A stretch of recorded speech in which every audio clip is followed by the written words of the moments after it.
خرابم کردی نمیبخشمت نگاه آتشین بیا و عاشق خود را ببین. هیچ کس باوری نداشت که چنین سراینده جوان با یک آلبوم نوین خود دل مخلصان را به دست می‌آورد. روزهای نزدیک نخست آلبومی سراینده جوان شهریار دولتов با نام دلم گم میزند. دلم گم میزند، دلم گم میزند، دلم گم میزند، دلم گم میزند.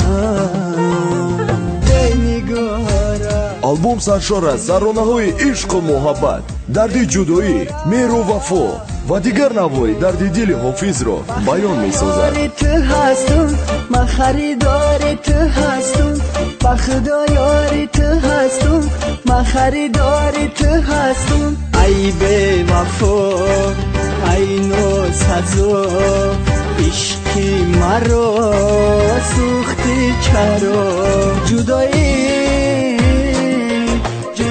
دردی سخت است بیکن باور، بار عشقی مرا به خود گیرآور، مکن زندگیت به من برابر.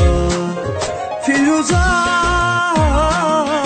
در این دنیای بیرنگی دو روزا، چرا دلت به حالم نمیسوزه؟